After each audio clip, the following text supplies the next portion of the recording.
some thoughts this morning that I wanted to share with you that I think are really going to be helpful, because it was really helpful for me, and I'm hoping that you see it the same way. Sharing a little bit about my story about when I became Christian. I went to this church in Tennessee, and I was going to a Bible study. I lived there for a short time when I first became a single mom. At this Bible study, there was a man that was leading the study. He said, "Did you know that you can literally put your hand up to the devil and say, 'No, I am not taking that. I'm not taking the drama. I am not taking the negativity.'" And that was like a eye-opening thing for me. I mean, what? I could say no to the negative thoughts I was having. I could say no to a hurtful feeling, sitting in that hurtful feeling. I could say no and end that and choose to not live that way. That blew my mind. Up until that point, I really believed that I had no control over my feelings and my thoughts, and that they were all consuming, and that I reacted to them because that was the way, what was natural was to react to them the way that I reacted to them. I believed that it was not in my capability to control them. Actually, I didn't even think that far in it. I didn't even realize that there was a control factor there.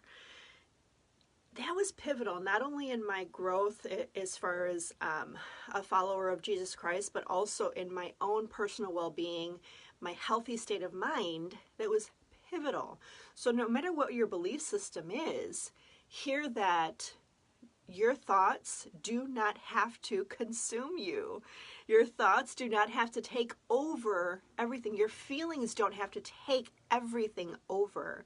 Your feelings do not have to determine a negative outcome if you're feeling bad or sad. And conversely, your happy feelings don't have to make everything rosy, shiny, and blissful in a way that you don't see the reality, the scope of the reality. Having a positive perspective is one, but being completely oblivious is another thought. So I've got my notes here, so I want to make sure I say everything I want to say. The thought of actually having some sort of control over our thoughts. Now, on the immediate onset, when we're living a pattern of life that is our norm, our emotions drive situations to occur that we have no control over. If that's the way we've lived, believing that we have no control over that, then it's going to take some time to put this new practice, a new way of thinking into your life. And this is something that took me years to practice, to be honest with you. Probably still to this day, I'll still have that internal battle from time to time, because I lived many, many years of my life believing that that is just the way it was. Okay, so the next point I want to bring up is that through that automatic reaction, that is our brain going into protection mode. Our brain is very wise. Our brain is very smart. Our brain wants to protect us. Our brain wants us to have no stress. If we have stress, or we're feeling anxious, hurt, or if we're feeling in a negative way, our brain wants to protect us, and it goes into protection mode. This is scientific fact, and many of you probably know this already, but this is so important in this point that we actually can control our thoughts. Now, if you believe this, and if this is true, then wouldn't we want to be an active participant in how we respond?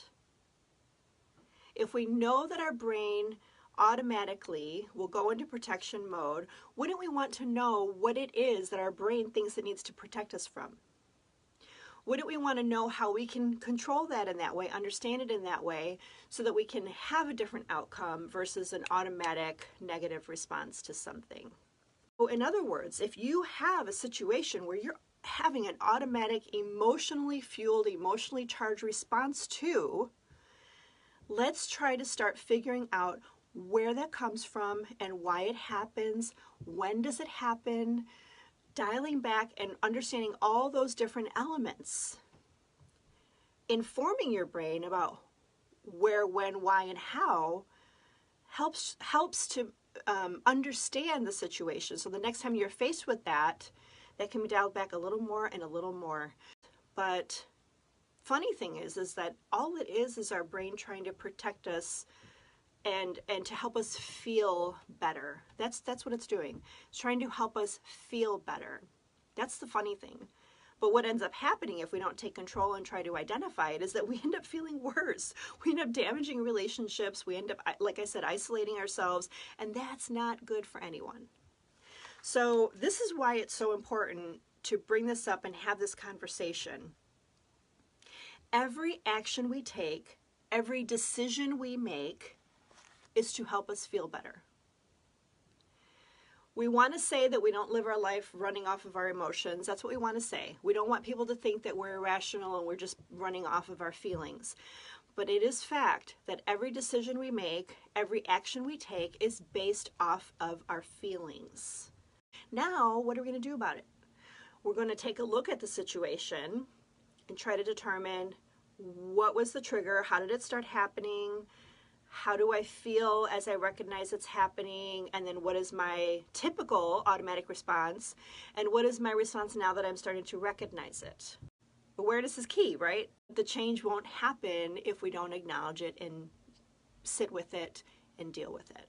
The new automatic response will be much happier. You'll get to a happier place much quicker than if we just shut it down and avoid it.